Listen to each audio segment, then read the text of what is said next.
ನಮಸ್ಕಾರ ಗೆಳೆಯರೇ, ಈ ವಿಡಿಯೋದಲ್ಲಿ ನಾವೀಗ ವಿವಿಧ ಬಗೆಯ ಮಣ್ಣಿನ ವಿಧಗಳಾಗಿ ರೋಟೋವೇಟರ್ನ RPM ಜೊತೆ ಟ್ರ್ಯಾಕ್ಟರ್ನ RPM ಅನ್ನ ಹೊಂದಿಸುವುದು ಹೇಗೆಂಬುದನ್ನು ನಿಮಗೆ ತೋರಿಸುತ್ತಾ ತಿಳಿಸಿಕೊಡುತ್ತೇವೆ. ಇದಕ್ಕಾಗಿ ಮೇನ್ ಗೇರ್ ಬಾಕ್ಸ್ ನಲ್ಲಿ ಸೂಕ್ತ ಗೇರ್ ಜೋಡಿಯನ್ನ ಹೇಗೆ ಆರಿಸಬೇಕೆಂದು ನೀವು ತಿಳಿದಿರಬೇಕು.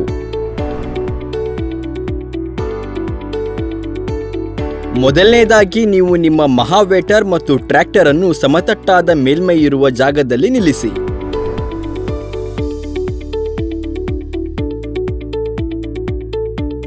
ಇದಾದ ಮೇಲೆ ರೋಟಾವೇಟರ್ನ ಟಾಪ್ ಲಿಂಕ್ ತೆರೆಯಿರಿ. ಇದರಿಂದ ರೋಟೋವೇಟರ್ ಟ್ರ್ಯಾಕ್ಟರ್ ಕಡೆಗೆ ವಾಲುತ್ತದೆ.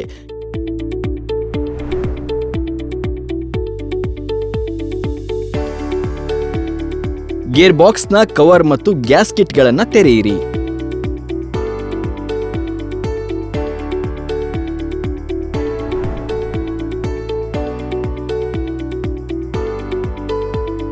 ನೀವೇ ನೋಡುವಂತೆ ರೋಟಾವೇಟರ್ನ ಮೇನ್ ಗೇರ್ ಬಾಕ್ಸ್ ನಲ್ಲಿ 2 ಗೇರ್ಗಳು ಕಾರ್ಖಾನೆಯಿಂದ ಜೋಡಣೆಯಾಗಿ ಬಂದಿರುತ್ತದೆ. ಗೇರ್ ಎ ಎಂಬುದು ಡ್ರೈವ್ ಚಾಲನೆ ಗೇರ್ ಆಗಿರುತ್ತದೆ ಮತ್ತು ಗೇರ್ ಬಿ ಎಂಬುದು ಡ್ರಿವನ್ ಚಾಲಿತ ಗೇರ್ ಆಗಿರುತ್ತದೆ. ಇದರಲ್ಲಿ ಸದ್ಯಕ್ಕೆ 17-21 ಗೇರ್ ಜೋಡಿಯು ಕಾರ್ಖಾನೆಯಿಂದಲೇ ಭದ್ರವಾಗಿ ಜೋಡಣೆಯಾಗಿದೆ. ಇದಲ್ಲದೆ ಟ್ರ್ಯಾಕ್ಟರ್ನ RPM ಅನ್ನ ರೋಟಾವೇಟರ್ ಜೊತೆ ಹೊಂದಿಸಲೆಂದು ನಮ್ಮ ಬಳಿ 18-20 ಗೇರ್ ಜೋಡಿಯು ಖರೀದಿಗೆ ಸಿಗುತ್ತದೆ. ಪ್ರತಿಯೊಂದು ಗೇರ್ನಲ್ಲೂ ಹಲ್ಲುಗಳಿರುವುದನ್ನ ನೀವು ನೋಡಿರಬಹುದು. 17 ಗೇರ್ನಲ್ಲಿ 17 ಹಲ್ಲುಗಳಿದ್ದು 21 ಗೇರ್ನಲ್ಲಿ 21 ಹಲ್ಲುಗಳಿರುತ್ತವೆ. RPM ಚಾರ್ಟ್ ಪ್ರಕಾರ ನಿಮಗೆ ಬೇಕಾದ ಯಾವುದೇ ಟ್ರ್ಯಾಕ್ಟರ್ RPMಗೆ ಅನುಗುಣವಾಗಿ ನೀವು ಗೇರ್ ಜೋಡಿಯನ್ನ ಹೊಂದಿಸಬೇಕು. ನಾವೀಗ 17-21 ಅನ್ನು ಬದಲಿಸಿ 18-20 ಗೇರ್ ಜೋಡಿಯನ್ನು ಮಾಡುತ್ತೇವೆ.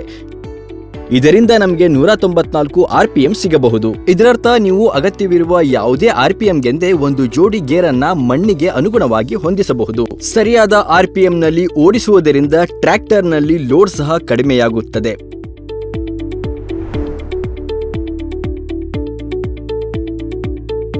ಮತ್ತು ರೋಟಾವೇಟರ್ ಅನ್ನು ಓಡಿಸುವುದು ಸುಲಭವಾಗುತ್ತದೆ. ಇದೀಗ ಗೇರ್ ಜೋಡಿಯನ್ನ ಹಾಕಿದ ನಂತರ ಅವುಗಳ ಮೇಲೆ ಸರ್ಕ್ಲಿಪ್ ಹಾಕಿ ಅವುಗಳನ್ನ ಲಾಕ್ ಮಾಡಿ.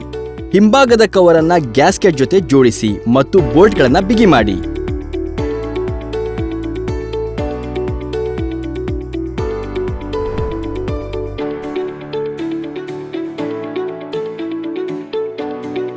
ಆಯಿಲ್ ಬ್ರೀದರ್ ತೆರೆದು ಗೇರ್ ಬಾಕ್ಸ್ಗೆ ಅಗತ್ಯಕ್ಕೆ ಅನುಸಾರವಾಗಿ ಗೇರ್ ಆಯಿಲ್ ಸುರಿಯಿರಿ ಮತ್ತು ತೈಲವಿರುವ ಮಟ್ಟವನ್ನ ತಪ್ಪದೆ ಪರೀಕ್ಷಿಸಲು ಮರೆಯದಿರಿ.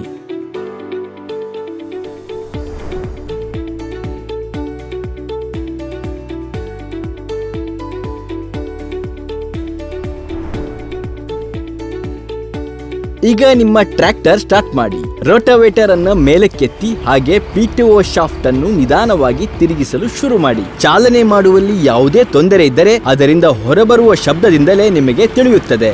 ಈಗ ಏನು, ಮಹೀಂದ್ರ ಮಹಾವೇಟರ್ ಅನ್ನು ಜಮೀನಲ್ಲಿ ಓಡಿಸಿ ಉತ್ತಮವಾದ ಮತ್ತು ಪುಡಿ ಮಣ್ಣನ್ನು ಪಡೆಯಿರಿ.